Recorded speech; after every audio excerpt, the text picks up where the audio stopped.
This one riding the horse is faithful and true. Now look what he says. Not only faithful and true, with justice he judges and makes war. He is righteous. Now listen to me. He's getting ready to do something, man. It seems tough. I mean, it seems bad. He's coming in and he literally, now get this now. The God of the universe sends an angel to call out to all the birds, hey birds, you come on, we're getting ready to have a feast. And it's the flesh of men. And you go, man, that's tough. I mean, I thought He was a loving God. I thought He was a good God. I thought He was a righteous God. And listen now, He is loving. He is righteous. He is gracious. He is all those things. But He is holy. He is faithful to His word. He is a holy God. He is just in what He does. Listen, when He shows grace and mercy, He is just. And when He shows judgment, He is just.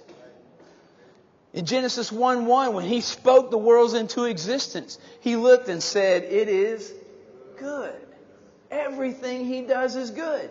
And man is the one who brought sin into the world. Man is the one who's corrupted what God created. Man is the one who's perverted everything that God set out and put in place. Man is the one who brought that in there. And man is the one worthy of the judgment of a holy, righteous God.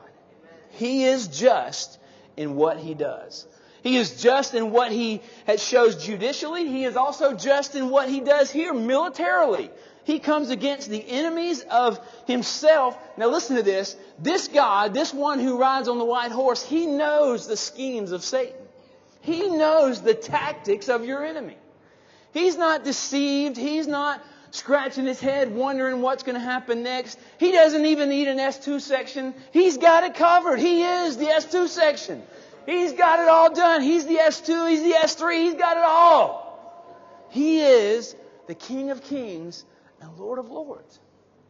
He knows the tactics of the enemy. He knows what he's facing.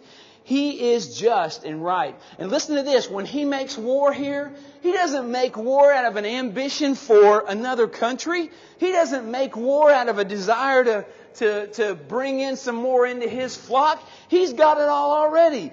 He is at war here to bring righteousness to those who are saved and to bring justice to those who have turned their back on a holy God.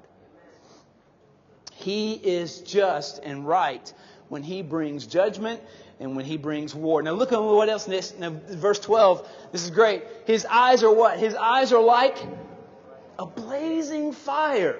Now that goes back to Revelation 1. You remember when John saw Jesus stand? He was standing there and he's praying. It says he was in the Spirit on the day of the Lord. And he heard a voice and the sound of a rushing mighty winds. And he turns, and in the midst of the candles in the lampstand, there's one who's like the Son of God. It says he looks like a man, and it says his eyes are like blazing fire. Now listen, like blazing fire because they see everything. They don't just see the outside. They look right through to the heart. God sees everything you and I do. He knows everything you and I think. He sees every ambition of our heart. He knows it all. The eyes of this Holy One, this one riding the white horse, are as blazing fire. And do you remember that place in 1 Corinthians, maybe chapter 5, something like that? The great judgment day where the works of a man's heart will be judged. And it says if they're wood, hay, and stubble, they will be burned up. But if they're good, solid, they will survive and you'll be rewarded. Well, it's these blazing eyes of judgment that burn those things up. He looks through and sees right down to what is real and valuable to you and just, and He knows who you are and what you are with those eyes. His eyes are like blazing fire, and what? On His head are many crowns. Oh, this is great. Now listen to me. The crowns here, there's something about these crowns. The word for crowns here is diadem. Now back in some other places in the book of Revelation where it talks about crowns, it's the word Stephanos. Now you go, oh, who cares? It's crowns. But now listen, there's a difference. You know, when you go to in this day, this was the day of the athletics, the Greek Olympics, and that kind of thing. And when they would finish an event, they would get a crown of reeds, just to, hey, I won this event, and I'm all that, and a bag of chips in the sprint, but when it's over here swimming, I can't even get in the water, whatever. Well, it recognized victory in an event. That was what that particular kind of crown was. It was recognized for an event. This crown, this diadem crown, is the crown of authority and royalty. It's a crown of rule and reign.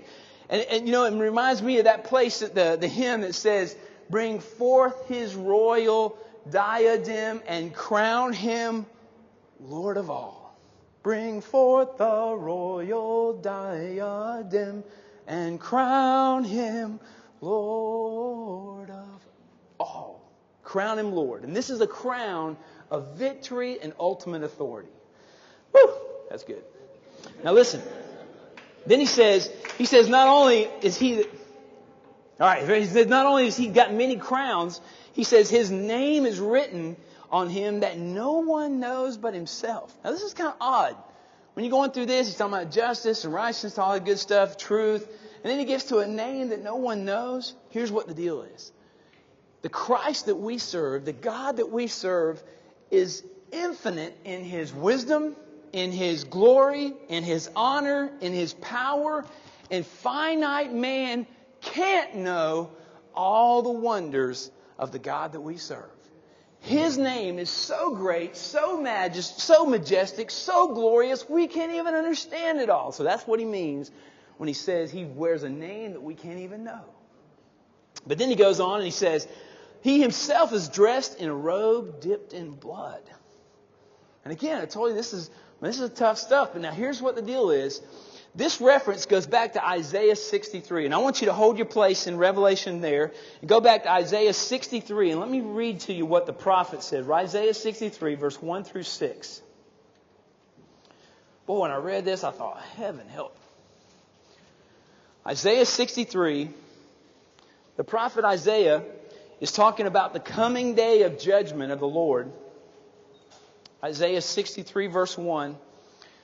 Doc, that's in the Old Testament. Just want to let you know. Isaiah 63 verse 1 says this. Who is this coming from Edom, from Basra, with his garments stained in crimson?